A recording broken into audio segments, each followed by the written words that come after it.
देखिए विद्यार्थीगण, हमने पीछे पढ़ाया समकोण त्रिभुज का क्षेत्रफल और इसी समकोण त्रिभुज के क्षेत्रफल से हम उम्मीद करेंगे कि जहां तक हो सके उसका प्रयोग कर आगे समबाहु त्रिभुज के क्षेत्रफल, समद्विबाहु त्रिभुज के क्षेत्रफल प्राप्त करने का प्रयास करेंगे।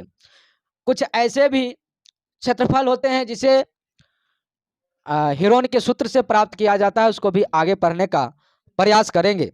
देखिए, इस समबाहु त्रिभुज को हम देख रहे हैं, इस समबाहु त्रिभुज को देख रहे हैं। समबाहु त्रिभुज का अर्थ होता है इस त्रिभुज के सभी कोण आपस में बराबर होते हैं। जब इस त्रिभुज के सभी कोण आपस में बराबर होते हैं तो इस बात को भी ध्यान रखना होगा कि आखिर प्रत्येक कोण कितना होगा। तो उससे पहले एक बात और ध्यान रखना होगा कि किसी भी त्रिभुज के तीनों कोण का मान मान लेते हैं। यह त्रिभुज ए, बी और सी है और इस ए बी सी त्रिभुज के हम कोण में पहले बदलते हैं। कोण ए प्लस कोण बी प्लस कोण सी बराबर होगा 180 डिग्री। यह त्रिभुज समबाहु है। तो विद्यार्थीगण, ये समबाहु है तो सभी भुजा इसके बराबर होंगे और सभी भुजा जब बराबर होंगे तो सभी कोण भी आपस में बराबर होंगे। तो सभी कोण आपस में बराबर होंगे तो मान लेते हैं कि अगर ये x है तो ये भी x और ये भी x। x प्लस x बराबर 180 डिग्री। अब x x x तो 3x बराबर 180 डिग्री। x बराबर 180 बाई 3, 3 छक 18, यानी कि x बराबर 60 डिग्री। हमने प्रत्येक कोण को x डिग्री से दर्शाया है और हमारे सामने इस वक्त x डिग्री मौजूद है। देखिए विद्यार्थीगण, यह x डिग्री बराबर प्राप्त हुआ 60 डिग्री। अर्थात हम कह सकते हैं कि इस समबाहु त्रिभुज के प्रत्येक कोण होते हैं 60 डिग्री के बराबर।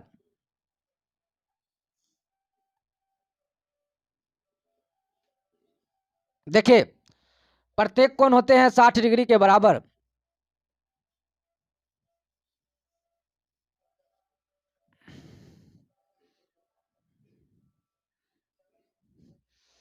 साठ डिग्री के बराबर होते हैं। अब इस बात को भी ध्यान रखना है कि किसी भी त्रिभुज के सभी भुजा आपस में बराबर हो तो उस त्रिभुज का नाम समबाहु त्रिभुज होता है और समबाहु त्रिभुज के प्रत्येक कोण 60 डिग्री का होता है। आगे अब इसके परिमाप को समझते हैं। देखिए, इस तरह से परिमाप को अब देखते हैं। आप लोग इसको देखने का प्रयास किया। देखिए, परिमाप कहता है विद्यार्थीगण, परिमाप कहता है आप लोगों को, उम्मीद करते हैं कि कौन वाला समझ में आ गया होगा। अब देखिए, परिमाप कहता है कि सभी भुजा को जोड़ दीजिए। परिमाप में सबसे पहले भुजा को देखें तो यह है समबाहु त्रिभुज। तो समबाहु त्रिभुज में अगर एगो भुजा ए होगा तो सब ए होगा, क्योंकि सब आपस में बराबर है। आपके मन में विचार आया होगा कि हमारे मन में विचार है सर जी कि हमारी इच्छा था कि इस समकोण त्रिभुज के बाद जो आप ये समबाहु त्रिभुज पढ़ाए, इसमें सब भुजा जब बराबर हुआ तो एक क्यों माने। हमारा इच्छा था कि आप इसको x मानते। हाँ बिल्कुल, आपको जो इच्छा है मान सकते हैं। हम अगर a माने हैं तो आप इसको समझकर a मानकर बना के जरूर देखिएगा। परिमाप कहता है, परिमाप के मतलब घेराव, और घेराव के मतलब सब भुजा का योग परिमाप कहलाता है। अरे भैया, सब भुजाओं का योग परिमाप कहलाता है तो परिमाप बराबर हो जाएगा a प्लस ए प्लस ए। इस तरह से परिमाप बराबर हो जाएगा। परिमाप को पैरामीटर कहा जाता है, इंग्लिश में पैरामीटर मतलब पी बराबर 3a। इस परिमाप को हमने प्राप्त किया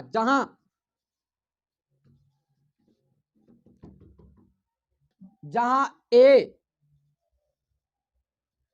भुजा का काम करता है, इसलिए समबाहु त्रिभुज के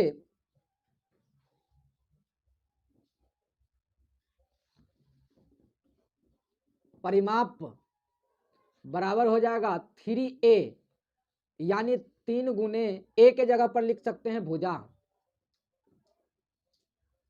यही हमारा समबाहु त्रिभुज के परिमाप बराबर हो गया 3 गुने भुजा।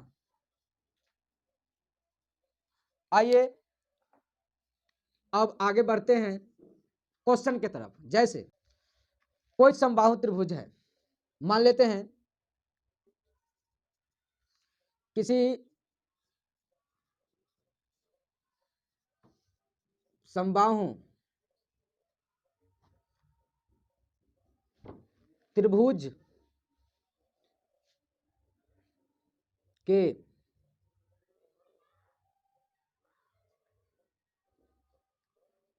प्रत्येक भुजा यदि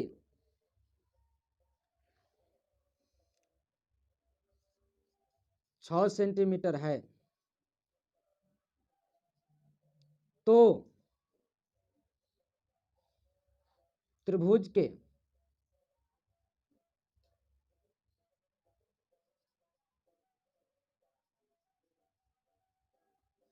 परिमाप क्या होगा? तो कुछ नहीं, हम जानते हैं परिमाप बराबर 3 गुने भुजा। अब हमको पता हो गया कि भुजा जो है 6 सेंटीमीटर है। कुछ नहीं करेंगे, 3 गुने भुजा, भुजा की जगह पर 6 सेंटीमीटर लिखेंगे तो हो जाएगा 36 18 सेंटीमीटर। यही हमारा आंसर। आइए आगे बढ़ते हैं। अब देखिए विद्यार्थीगण, हम आगे समबाहु त्रिभुज के क्षेत्रफल को प्राप्त करेंगे। समबाहु त्रिभुज के क्षेत्रफल को प्राप्त करने जा रहे हैं। देखिए सबसे पहले एक समबाहु त्रिभुज बनाएंगे और इसमें हम लोग देख रहे हैं कि समबाहु त्रिभुज के प्रत्येक भुजा आपस में बराबर होते हैं।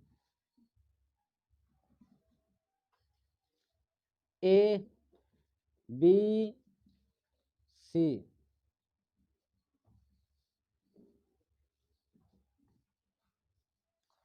अब इस समबाहु त्रिभुज को यदि हम क्षेत्रफल निकालना चाहें तो सबसे पहले इस बात को पता होना चाहिए कि किसी भी आकृति के, भैया किसी भी आकृति के क्षेत्रफल को प्राप्त करने के लिए आधार और ऊंचाई का होना अति आवश्यक होता है। तो हम जानते हैं कि समबाहु त्रिभुज के ये जो आधार होंगे ए होगा, तो सब भुजा बराबर है, तो ये भी ए होगा, ये भी ए होगा और ये भी ए होगा। देखिए अब उसके बाद बात यह है कि समबाहु त्रिभुज के आधार तो मिल गया पर ऊंचाई नहीं मिला। तो सबसे पहले हम ऊंचाई को प्राप्त करने का प्रयास करेंगे। देखिए एक शीर्ष ए से सामने के भुजा पर लंब खींचेंगे, लंब रेखा, जो कि आधार को 2 बराबर भाग में बांटने का काम करेगा। उसके बाद हम देख रहे हैं कि इस आधार को 2 बराबर भाग में बांटने का ये लंब जो है काम किया। अब इसमें एक बात को ध्यान रखना है, क्या चीज को, कि ये लंब जो आया है उसके बाद इसको हम डी मान लेते हैं, एडी। अब ये लंब रेखा यहां पर आकर के समकोण बनाएगा, समकोण बनाएगा। इसमें से आपको कोई एक त्रिभुज ले लेना है, क्योंकि इस समबाहु त्रिभुज में दो त्रिभुज का निर्माण हुआ, एक बना इधर ए बी डी और एक बना ए डी सी। तो हम सबसे पहले आधा त्रिभुज या तो इधर से ले ले या तो उधर, कोई एक ही तरफ से लेंगे, क्योंकि इधर से यदि ये जो 90 हुआ है ना, तो इस त्रिभुज में भी एक समकोण त्रिभुज बना और इधर से भी एक समकोण त्रिभुज बना। समकोण त्रिभुज बनने के बाद ये भी ए है, अगर ये ए है पूरा तो आधा हो गया, आधा हो गया तो ये हो गया a/2, a/2। और जो लंब होता है, हम समकोण त्रिभुज में चर्चा किए, वही ऊंचाई का कार्य करता है। h से सूचित कर दिए ऊंचाई को।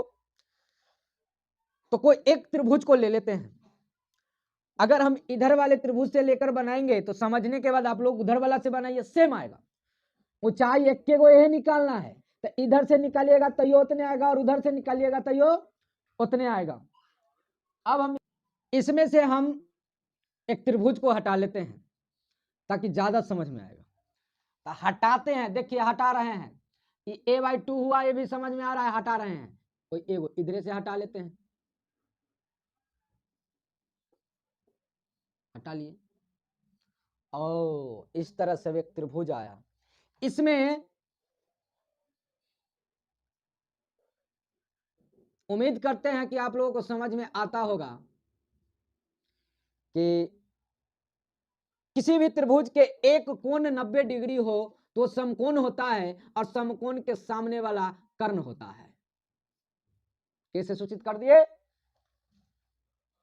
अब समकोण त्रिभुज के अंदर जो गुण होता है, जो पाइथागोरस साहब दिए थे, उस गुण से इसको हम लंब मानेंगे, क्योंकि लंब बनाया है आकर के यहां पर 90 डिग्री बनाया है, लंब कहेंगे।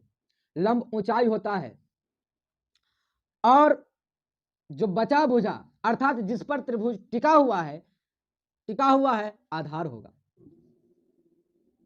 आधार इसको ए से सूचित करेंगे। हमको निकालना है ऊंचाई यानी एल, ऊंचाई यानी एल। अब हम जान गए हैं कि इधर से पूरा ए था, यानी कि के बराबर हो जाएगा ए। कर्ण के मान ए हमको प्राप्त हुआ। हम जानते हैं कि एल निकालना है यानी ऊंचाई, एल बराबर हम जानते हैं कि पाइथागोरस साहब के तहत जो रूल दिए थे उसके माध्यम से हमने प्राप्त किया था k² माइनस a²। अब जहां जहां जो है उसका मान रखने का हम लोग प्रयास करेंगे। देखिए ये त्रिभुज के ऊंचाई निकलेगा, त्रिभुज के ऊंचाई निकलेगा, और कौन त्रिभुज के? समबाहु त्रिभुज के। समबाहु त्रिभुज के ऊंचाई, समबाहु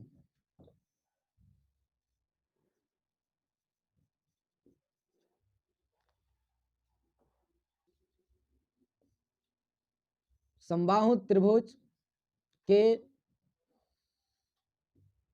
ऊंचाई h, l के जगह पर h देंगे, k के जगह पर a देंगे, k के जगह पर a देंगे, a² और a के जगह पर आधार, आधार यानी a/2, इसका स्क्वायर होगा। अब देखिए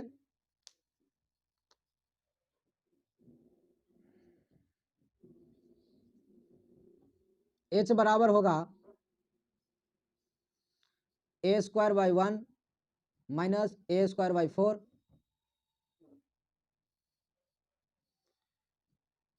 h बराबर यानी समबाहु त्रिभुज के ऊंचाई बराबर, ऊंचाई h बराबर, सबसे पहले इसका एलसीएम करेंगे, 1 और 4 का एलसीएम, 1 और 4 का एलसीएम हो जाएगा 4, और 1 में 4 4 मरतबे तो 4a² माइनस, तो माइनस 4 में 4 1 मरतबे, तो ये हो जाएगा ए स्क्वायर। आइए विद्यार्थीगण, अब हम h का मान प्राप्त करने जा रहे हैं। सबसे पहले ध्यान में रखना होगा कि ए 4 गो ए स्क्वायर में से एक गो ए स्क्वायर गया तो 3 ए स्क्वायर बचा, और फिर ये 4, इसका बंटवारा करेंगे तो 3a स्क्वायर होगा बटा में 4। ये रूट का नियम है कि यदि भिन्न में एक साथ है तो अलग अलग ऊपर करके और नीचा करके कर सकते हैं, इसमें कोई दिक्कत नहीं होता है। और हम जानते हैं कि अब ये गुना में है तो इसको भी अलग अलग कर सकते हैं ऊपर में, ये 3 हो जाएगा और ये स्क्वायर हो जाएगा, और ये रूट अंडर 4 है तो इसको 2 गुने 2 लिख सकते हैं। उम्मीद करते हैं कि आप लोगों को समझ में आता होगा। अब ये कटेगा, स्क्वायर से रूट खत्म हो जाएगा, और ये 2 गो है तो एगो बाहर हो जाएगा, एगो बाहर होगा तो लिखेंगे रूट अंडर 3a बटा में 2। अब ये जो ऊंचाई होगा समबाहु त्रिभुज का ऊंचाई हो जाएगा रूट अंडर 3/2, और ये गुना में है तो गुना में लिख देते हैं ए। समबाहु त्रिभुज का ऊंचाई हम जान गए कि h बराबर रूट अंडर 3/2 गुने ए, जहां ए भुजा है, भुजा है तो इसको लिख सकते हैं h बराबर रूट अंडर 3/2 गुने भुजा।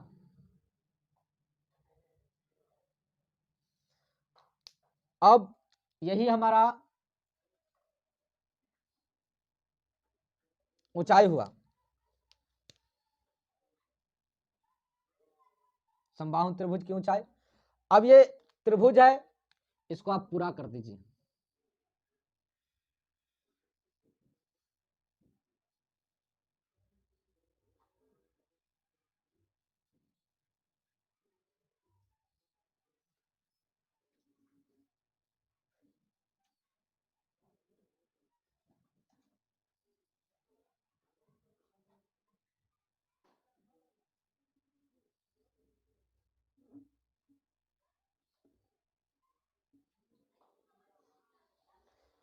और इस तरह से ये पूरा जो है, इधर भी a/2 था, और यहां से यहां तक भी ये पूरा a था, और यहां से यहां तक भी पूरा a था, और ये यहां पर a b और ये c था, और इसको हमने माना d।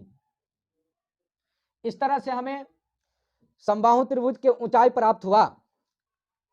आइए अब आगे क्षेत्रफल को देखते हैं। अब ऊंचाई को हमने प्राप्त किया, समबाहु त्रिभुज के ऊंचाई को हमने प्राप्त किया कि रूट अंडर 3/2 गुने भुजा होता है। अब हम लोग क्या करेंगे, अब हम किसी भी आकृति के क्षेत्रफल को प्राप्त करने के लिए आधार और ऊंचाई का होना जरूरी है, और त्रिभुज, खास तौर पर त्रिभुज के क्षेत्रफल प्राप्त करने के लिए जिसका ऊंचाई हमको पता होगा, उस त्रिभुज के क्षेत्रफल प्राप्त करने के लिए हम लोग हमेशा ध्यान रखेंगे कि 1/2 और आधार गुने 1/2 आधार गुने ऊंचाई होता है। अब आगे बढ़ते हैं। देखिए, समबाहु त्रिभुज के क्षेत्रफल, समबाहु त्रिभुज के क्षेत्रफल प्राप्त करना है। एरिया, एरिया ऑफ ट्रायंगल बराबर, एरिया मतलब क्षेत्रफल होता है, एरिया ऑफ ट्रायंगल बराबर क्या होगा, 1/2 यानी 1/2 गुने आधार, आधार हमें नजर आ रहा है, आधार जो है यही है, यही आधार है, आधार हमें पता है ए है, क्या है, ए है, ये जो आधार है ए है। अब यहां पर ए देंगे, उसके बाद विद्यार्थीगण ऊंचाई, ऊंचाई हमने समबाहु त्रिभुज के ऊंचाई हम अभी तुरंत प्राप्त किए हैं, रूट अंडर 3/2 गुने भुजा, भुजा कहे तो ए, तो यहां पर हम लिख सकते हैं कि भुजा के जगह पर ए, फिर बाद में भुजा लिख दीजिए, उससे कोई मतलब नहीं है, क्योंकि हम तो मान रखे हैं कि ए ही भुजा है और भुजा ही ए है। आधार, आधार हो गया, ऊंचाई, ऊंचाई ये रहा, तो ऊंचाई, ऊंचाई हो जाएगा रूट अंडर 3/2 गुने ए। अब देखिए, सबसे पहले दो दो के गुना करेंगे तो हो जाएगा 4, 2 दूना 4, और √3 में 1 से गुना होगा तो √3 होगा, और ए में ए से गुना होगा तो a² होगा। अर्थात समबाहु त्रिभुज के क्षेत्रफल बराबर, हम कह सकते हैं जहां ए भुजा है, भुजा को दर्शाता है, तो लिखेंगे समबाहु त्रिभुज के क्षेत्रफल बराबर √3/4, यानी डार्क से लिखते हैं बुझाएगा, और √3/4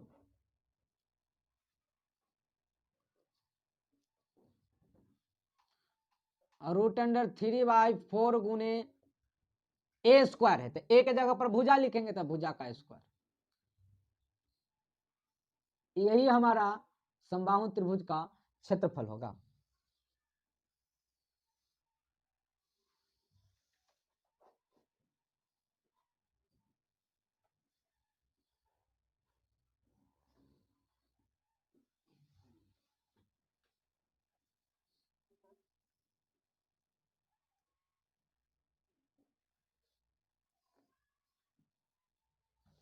अब चलिए इसी के साथ मैं अपने वाणी को,